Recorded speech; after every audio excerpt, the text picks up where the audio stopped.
Welcome to the Invincible podcast on TV Podcast Industries. We're talking about Invincible, episode 1. It's about time.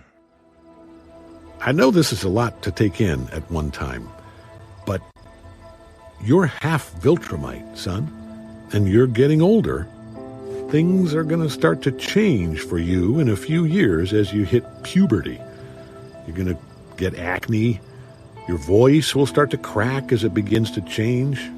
You'll begin to grow hair in strange places, and you're going to start to develop superpowers of your own. Just like me. Super strength and speed, flight, the whole bit. Do you understand?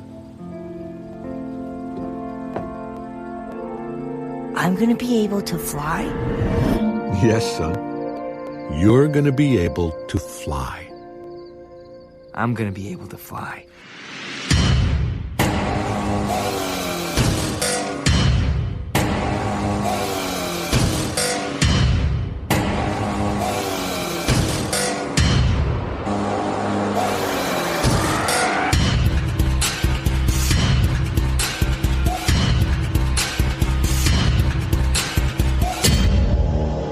Welcome back, boys and girls, to the Invincible podcast from TV Podcast Industries. We're talking about Invincible Episode 1, the new animated series from Amazon Prime called It's About Time. I'm one of your hosts, Derek.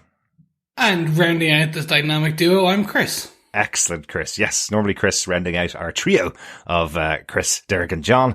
John isn't joining us for the Invincible podcast, basically because he's working Australian time at the moment, and there is no possible way I'd be able to get him to work late at night after starting really early in the morning on Australian time. This new world of Zoom where people do international conferences by Zoom rather than flying over those countries.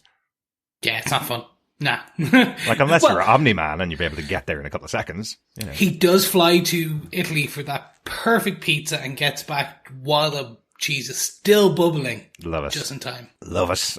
Also want to say a big welcome back to our boys and girls, our listeners, to the Boys podcast. We're releasing our Invincible podcast on our main feed at tvpodcastindustries.com and also on our Boys feed because, well, hey, we thought you'd like this. It's got superheroes in it. It's got lots of violence. It's got some swearing in it. It's on Amazon Prime, which we know you have because you're Watch the Boys over there. So, this should be something you'll love, right? This is ticking all the boxes. The only bit is it's animated. My assumption is if you're listening to this podcast, you don't mind it because it's basically The Boys, the cartoon. Kind of. Yes. Kind of, yes. I'd love to kind of find out which one came first. I think The Boys did come first in comic book terms. It did. Robert Kirkman, the creator of the show, also created The Walking Dead, but this was his superhero concept for his comic books, which kind of leads us into why we're covering Invincible, the TV show on Amazon Prime, Chris. Let's go quickly through our credentials, let's say. Chris, you are our Invincible fan, right? I am. I have read every issue of this comic book. Multiple times. Well, hold on, let me say.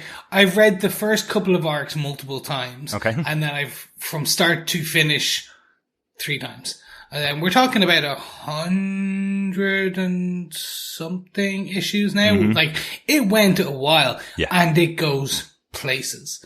But it was, this was a chance pickup for me back in the day. Mm-hmm. I was just told, hey, you might like this. It's by the guy who does Walking Dead. He's doing superheroes now. And I'm like, okay, mm-hmm. I'm intrigued. And that was it. I was like, I'm intrigued. It's not that much money. Fine. Yeah. Basically got into the first 6 of them and went, oh, this is something special. Right. So essentially then continued a couple of gaps in between because essentially life, college, can't afford to buy comic books every week. Absolutely. So then did the graphic novel. But again, just kind of, this has been one of my, very similar to my Marvel Spider-Man run. This is my Kirkman kind of idolizing. I've done the Guardians of the Globe kind of side comics. I've read up on those. Oh yes, he does a storyline based around the Guardians of the Globe Yep. that we see in the TV show as well. Yeah, there's a number of spin-offs. I've done the whole universe, and it's fun. It is the whole very much premise is it circumvents what you think a traditional Marvel DC show should be, or comic book should be. Yeah. It plays into the themes, the tropes that you like, but then tweaks them in one way or another way, or sometimes completely turns them on the head. What about you? How are you? What's your history with this? Well, I'm here because, it's the time of COVID. I didn't want you talking to yourself, Chris. Yeah, thanks. No. I do that. I do that enough anyway. But. No, I'm one of the other hosts of TV Podcast Industries with Chris. Do a lot of the production on it. We got these episodes a little bit in advance, and got a chance to actually watch them. So I have read the first collection of Invincible, so I know the characters. I love Robert Kirkman. I'm a big fan of his Walking Dead run. I have every single issue of that, every collected version of it. So I'm a massive fan of Robert Kirkman. And really the big draw here, and I'm sure it is for a lot of you, our wonderful listeners, the cast, the voice cast for this show. Like there was a joke, we were talking about it just before recording. There's a bit of a joke that they kept putting it into the trailers, and the trailers that would look like 30 seconds of the episode was actually 5 seconds of the footage of the episode and 25 seconds of the entire cast that's here. So you're probably on board wanting to hear one of your favorite members of cast for any of the movies that you've watched or TV shows that you've watched. I've got a full document of an entire page of our doc, just the cast for this show. And there are so many great actors on here. Stephen Yeun, notably from Walking Dead, one of my favorite cast members of Walking Dead, playing the lead role here is Mark Grayson. So there's our credentials generally. What we're going to do is go through really quickly the episode, what our thoughts are on the episode, and we're going to basically use Chris's knowledge to kind of identify how the translation of the comic book has been to the TV show. How does that work for you, Chris? That works 100%. So with all that said and done, let's get some of the core bits out of the way. Very first, make sure you pop on over to our website at TV Podcast Industries, and you can leave us some, you can subscribe, you can leave us feedback. If you want to leave feedback, you can leave us a voicemail and we'll kind of have it on the show. Or you can go on over to your email and send it to feedback@tvpodcastindustries.com and we'll read it out on the show. Love to hear what your thoughts are of these first couple of episodes. Additionally, make sure you subscribe so you get every episode as we release it, when we release it. Obviously, the first 3 episodes have been released and we will be covering them today, but also the rest will be released on a weekly basis. So make sure you are subscribed on any flying or grounded podcast player so that you get it each and every week. Absolutely. And we are going to talk about each episode individually, like we always do on TV Podcast Industries, or we do for the most part. We didn't do it for The Witcher. But for the most part, we're going to talk about these separately because Amazon Prime did release the first 3 episodes of this show on the same day. And all 3 episodes are an hour long. They're quite a large amount of episodes to put out in one day. So we're going to talk about them, episode 1, episode 2, and episode 3 separately in 3 separate podcasts. But we are recording them at the same time, and we hope we don't spoil anything for you as we go through. We probably won't. I doubt we will. No, we won't. But we are used to this from The Boys. Amazon did a very similar strategy. So the best way, and that's perfect, the best way to think about this is The Animated Boys. Mm-hmm. But enough of me talking about that. Let's get into some of the episode details so we can kick into this and start talking about the show. Derek, do you want to tell us what they gave us? Absolutely. The show is created by Robert Kirkman, Cory Walker, and Ryan Ottley. Ryan Ottley and Cory Walker, the artists on Invincible, and Robert Kirkman, the writer, of course. Robert Kirkman also wrote this episode. He is an executive producer on the show and wrote this episode and effectively sets up the standard for Invincible, the series. There's a few other executive producers that do have writing credits later on in the series, but Kirkman got the first episode. I think he sets it with a statement of intent right here. Yes, very much so. The episode itself does come from Skybound's own studio, Skybound being the creators of the comic book. The creative director of the episode is Robert Valley, who is an animator himself. So, Chris, do you want to tell us the synopsis for the first episode of Invincible? I'm going to channel my John and say, sure. When Mark Grayson finally inherits powers from his superhero father, it's a dream come true. But there's more to being a hero than choosing a name and a costume. Simple. Very straightforward. To the point. Pretty much what happens in the episode. Yep. Let's kick off with our first point about the episode. I think it's a good place to start. We won't talk about this every episode, but the animation style and the cast, I think we've already kind of mentioned the cast is a big draw for this show. Chris, let's talk about the animation style. What are the differences from the comic book? What's the difference in style that you're seeing here from the comic book? there's a couple of things. They have changed a couple of characters, just in very slight ways. And I think that kind of the rationale behind that is the the art style in the comic books did change over time. The first arc, as you kind of correctly pointed out, was done by Cory Walker and Ryan Ottley and Robert Kirkman. They kind of built the universe in the first couple of arcs. And then over time, we had new artists come in. So the show here seems to be this blend of all of them. While at the same time, I wanted to say it was slightly like the DC animated universe in a way, in that it's as colorful, as poppy, if you know what I mean. Like the one thing that stood out to me was the color. Yeah.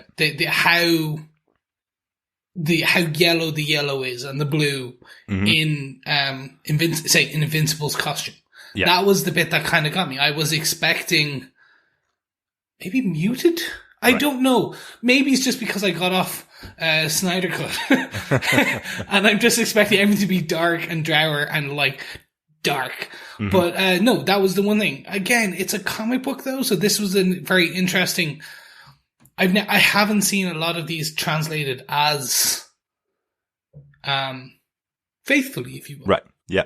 Yeah, it is. It does look very similar to the comic book from my recollection as well. And I did take a quick scan through the book today. The one character I think that they've really changed the look of for the TV show, just a quick perception. It may be different later on in the run, but Mark himself does feel aged appropriately for the cartoon. He looks different out of the suit, I thought, from what you see in the comic book. In the comic book, he looks like he could be 25 years old going to school. Whereas in the show, he absolutely looks like a 17-year-old to me. It seems that they changed that for this animated series, just to kind of make sure it's really clear this is a kid here. And I think it's a good choice, from what I've seen, from the comics as well. Overall, the animation style, I can see, if you look through the credits of all the people that are involved in the show, you can see the kind of shows they've done in the past, and they are a lot of the popular animated series over the last 10 years, things like the Marvel shows, Avengers Assemble, Spider-Man Unlimited, lots of those kind of shows that are going on. So it's not as distinctive a style as something like maybe the Clone Wars was from Disney. That's a very distinctive style from those creators, whereas this feels like something that would play as a Saturday morning cartoon, which works really well for this style of show, which is, this is not your child's Saturday morning cartoon. This is for an over 18-year-old who still likes Saturday morning cartoons. Yeah, and that nothing is more evident than the bright. I'm just gonna get into it. The bright red pops of blood. This was the bit that kind of got me. I knew the comic books were violent. They never shied away from a lot of the gore and the realness, if you will. I was not expecting as faithful as an adaptation for this. Right. I was expecting them to kind of maybe like pan the camera to the left. Right. During a popping scene, for example. And as we've seen with The Boys, if you avoid that, then you basically take away the whole purpose of doing this as a TV show, right? Yes, exactly. Yeah. And that's this. This is, okay, well, yes, if Superman flies super fast and then bashes into someone, he's going to go through them. And this shows you him going through them. Yeah. And that's like, so it's your Saturday, as you said, it's a Saturday morning cartoon, but for the older generation. Absolutely. The one final piece I'll just say on the animated style is the backgrounds. I was absolutely enamored with them towards the end of the episode, as you get some of these greater superpowers, because you see, for example, that closing scene where he's on that crane and he does his kind of one of his flight. He takes flight. It's that beautiful scene. The background is just immaculate. Yeah, they certainly choose their moments, and that's one of the big things with animated shows. A lot of money can be spent in the background, and that's kind of where you get a theatrical release, I suppose. If you do all that effort on background in every single scene, it takes years to do. And that's where you get, your Disneys and your Pixars and that kind of stuff. This isn't computer generated. This isn't a CGI version of the comic book. So I'm presuming that's a way you cut back on it, not spend a lot of money on every background. You use it for big focus moments, I suppose. Yeah. Really good point. That perfectly leads us on to the cast. We could spend the entire podcast going through all of the cast that are included in the series and all the listed cast members that are on here. But I think one of the things, I'm a big fan of the Walking Dead TV show, still watch it, still listen to tons of podcasts on it, been on a couple of podcasts about The Walking Dead and have loads of friends who are Walking Dead fans. And I know a lot of them came to this show going, Kirkman is working with a lot of people who've left The Walking Dead. Stephen Yeun himself, a major cast member who left the show, big fan favorite actor. So seeing him working with Kirkman again, that's awesome. I did think it was interesting that we lose quite a few members of that cast in the show, but I do think the casting for this show overall, the people that are coming up in the series, some of the guest stars that we have in this episode, even Mark Hamill coming on board to do another great voice performance here. I can tell him instantly now because I've seen him play Joker for years, and obviously as Luke Skywalker, you can tell his voice instantly now. But he always adds a little bit of menace to even the most minor character in here. Even somebody that's creating a super suit for Invincible here seems slightly menacing when in the hands of Mark Hamill. Yeah, for me, the standout is J.K. Simmons. Absolutely great. Great casting. Just choice here is fantastic. He brings that elder, wise Superman kind of voice. Mm-hmm. That he's seen the years, but at the same time, he is that. You can see him standing going, "Do not worry, citizen," kind of level. But there's an edge, as you said, the joke about Mark Hamill kind of bringing the super suit, but with a bit of menace. There's something there in J.K. Simmons, which by the end of this first episode, we start to see that kind of darker side, and you can just hear it in his voice. And I think that range is going to be huge throughout throughout the season. And we should also say, Chris, you are a Spider-Man fan, so having J. Jonah Jameson on board here on the TV show and hearing his voice every week, that's pretty cool, right? Oh, I'm huge. And I'm just hoping.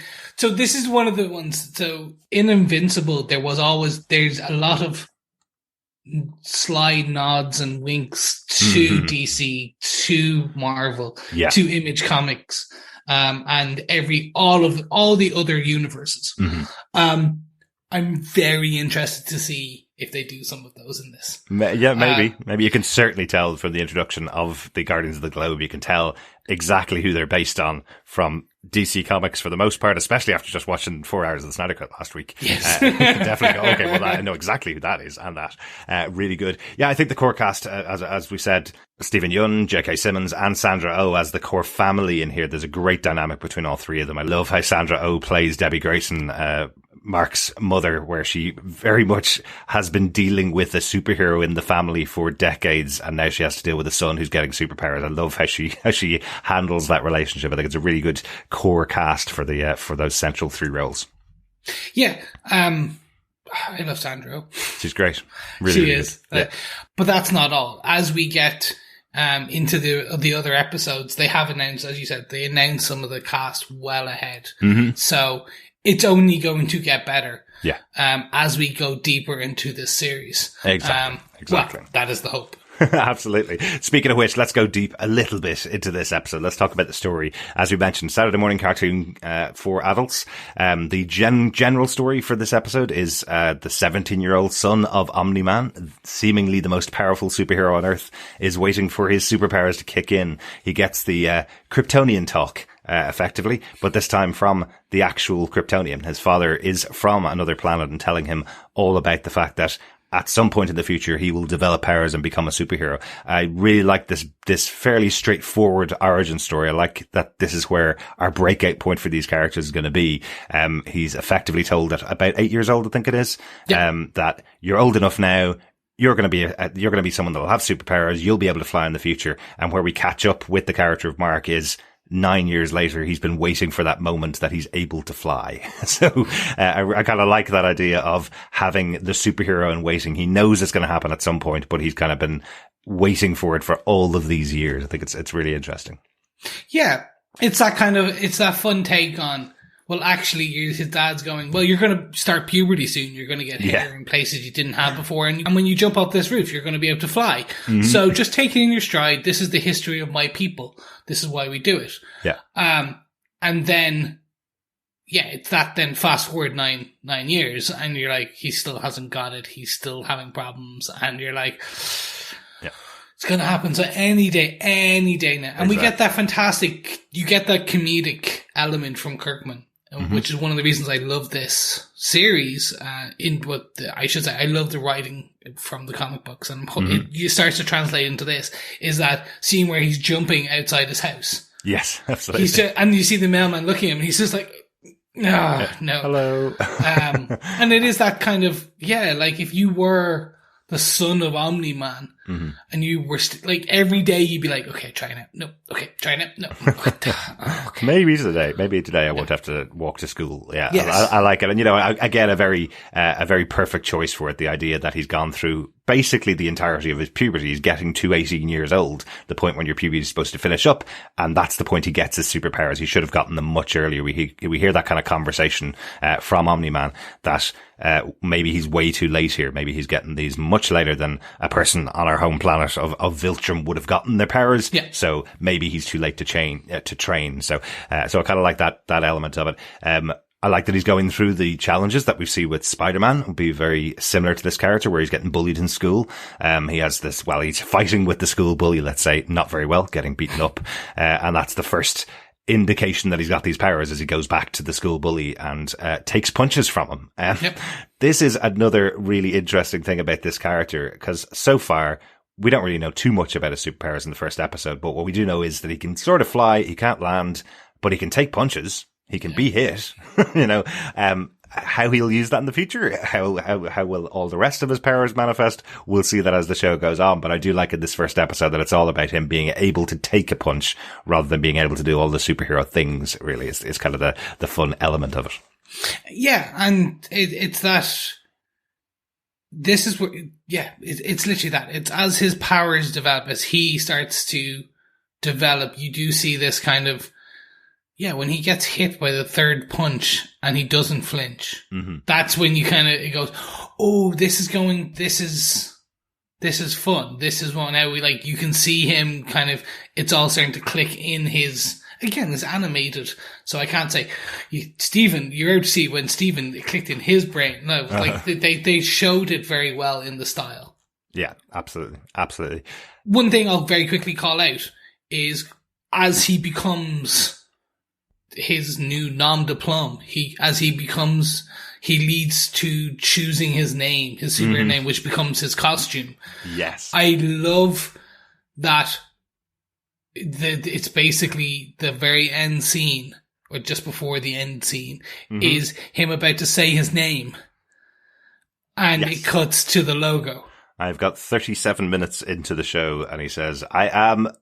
And then it all pauses. You get the music and the word Invincible comes up on the screen. That is a repeated motif for the rest of the series, I think. So it'll be interesting catching it, because normally I write up the notes and I catch who writes the episodes and who directs the episodes. Unfortunately, they put it in this bit, who the writers of the episodes are. So I think I had to rewind this section about 3 times trying to catch who it was. But what a great idea. The first time he says the word, I am invincible, and it's not said on screen. Yeah. I also love that moment where he takes down the bank robbers, and starts beating up his first bad guy. And then, the bad guy goes, who are you? And he goes, I'm still working on that. Got any suggestions? And so, as part of the fight, I think that's great. And again, the idea that he's jumped to this conclusion and chosen this as his superhero name. He's jumped to this idea.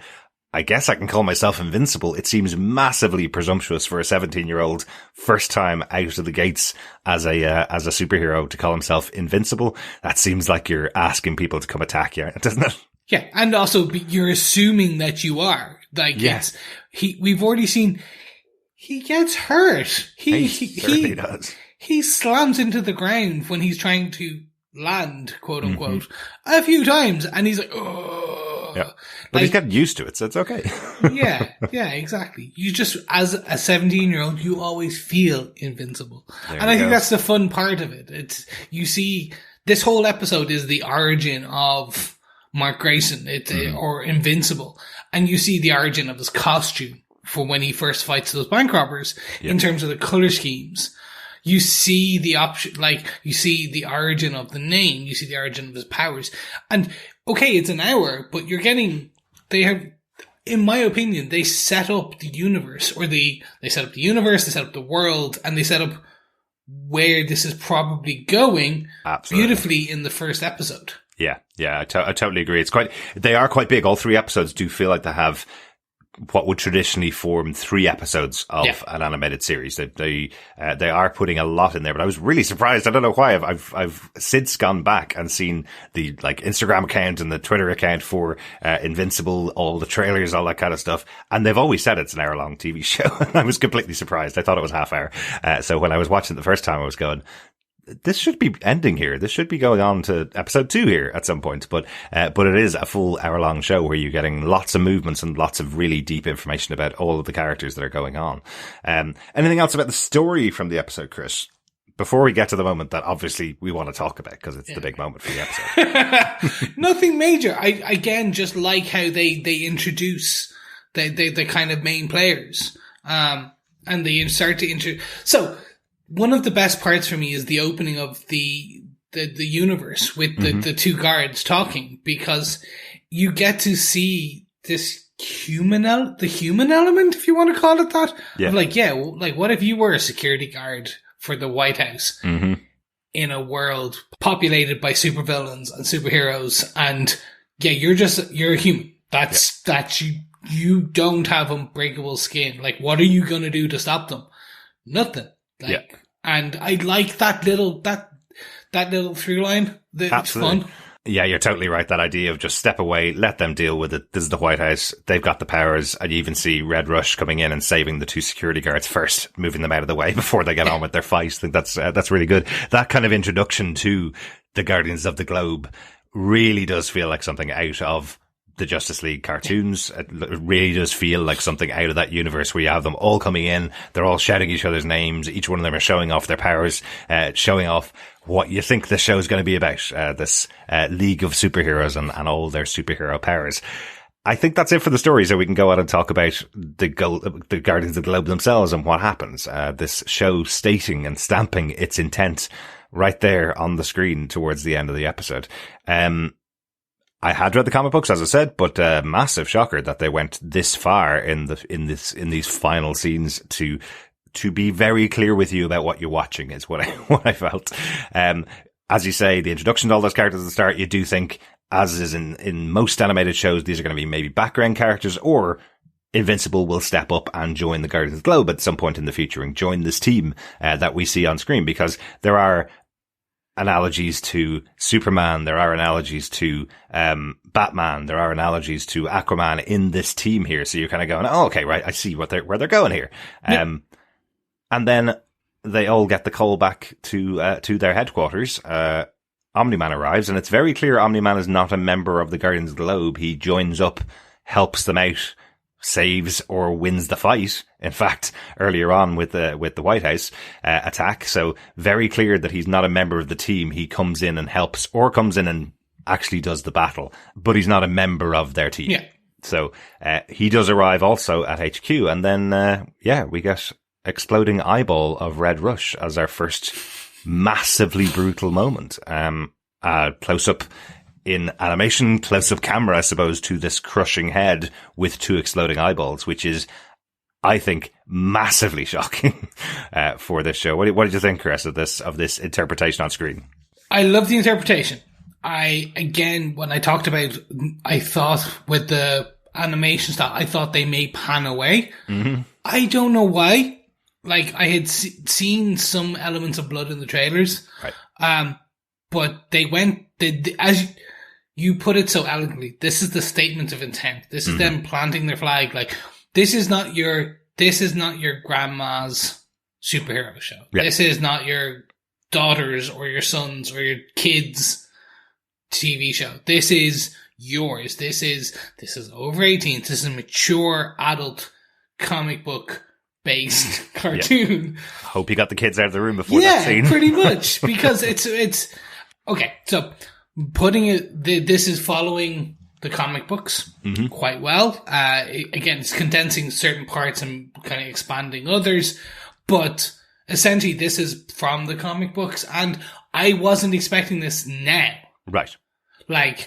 But it's very much all right, here you go. This is, you're going to have questions, and all the way back 500 and something episodes ago on TV Podcast Industries, when we started on the Marvel Netflix Defenders Daredevil, we talked about that Netflix style, that streaming style ending, where they basically drop something at that end point to make you go, don't touch that dial.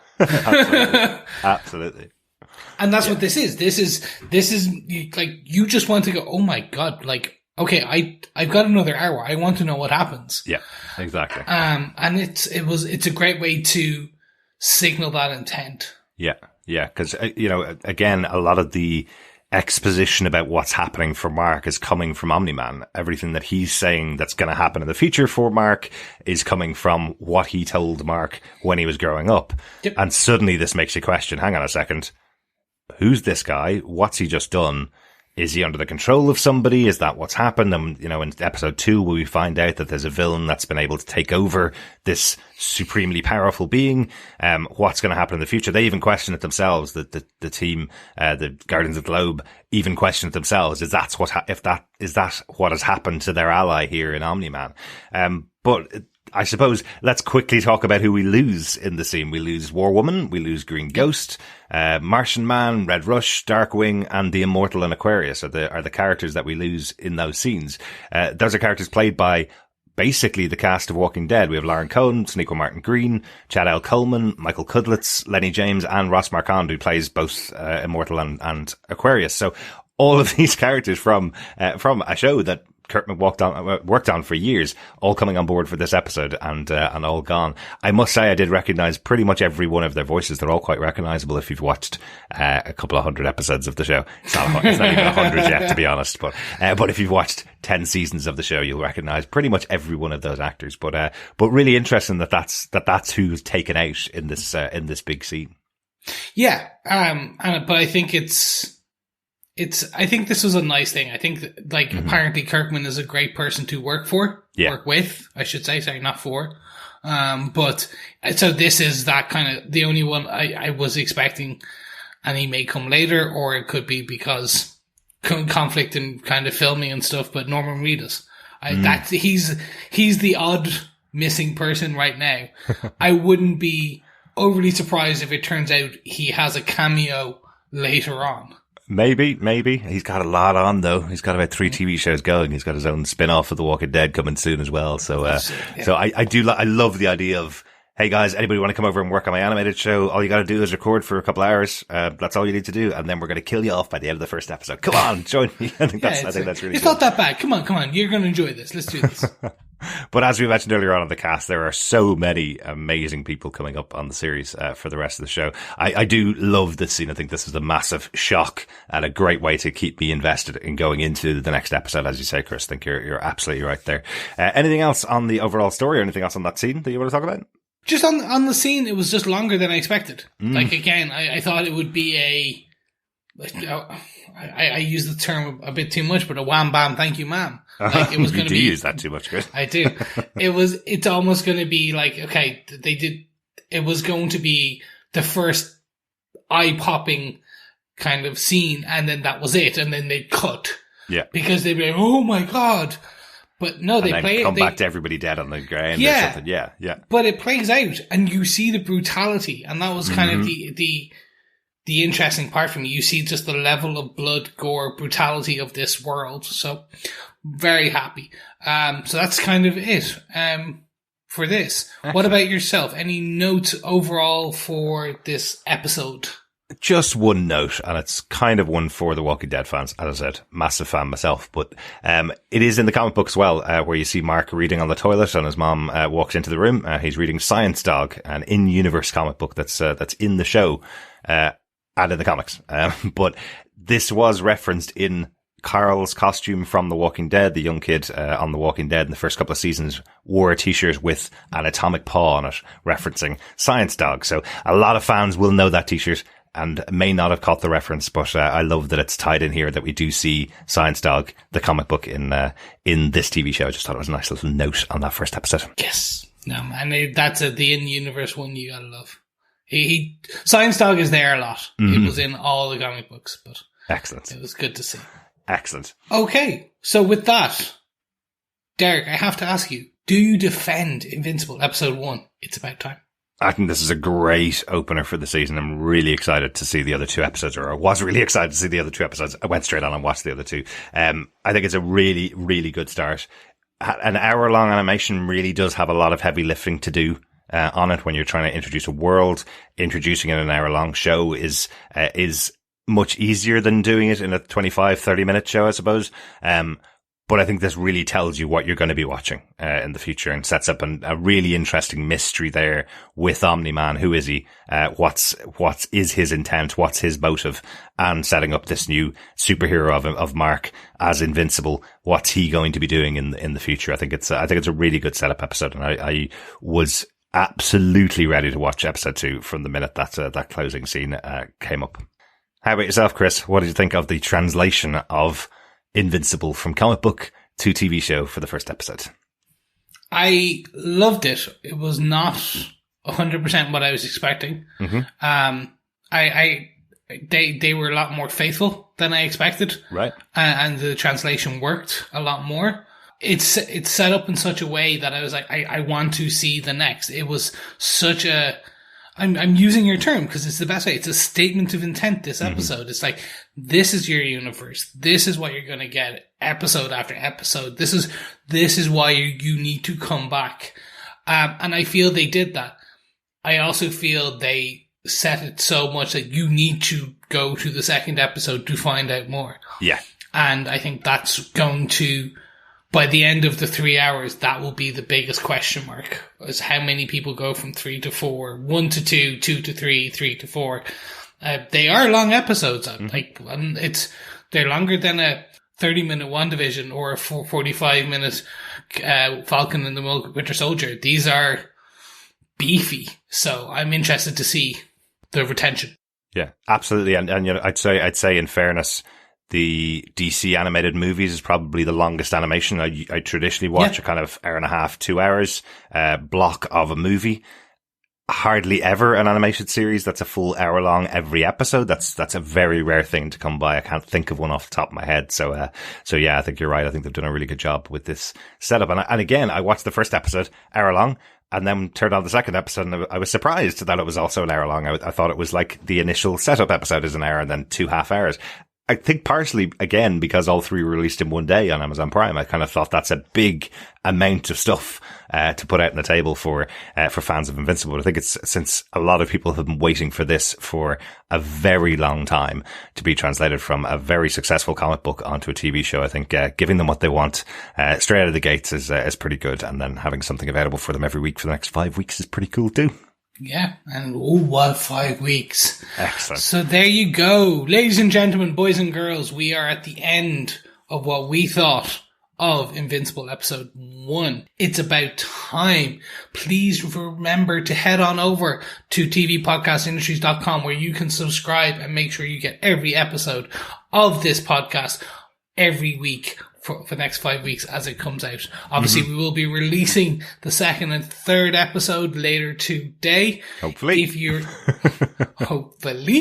if you are so inclined and you like what you heard with this thing, make sure you head on over and check out some of our other shows. Like, we are currently reviewing Falcon and the Winter Soldier. Mm-hmm. And tomorrow we'll be releasing our episode 2 review, which we will be recording later today as well, which is even better. Way more podcast. Absolutely. Yes.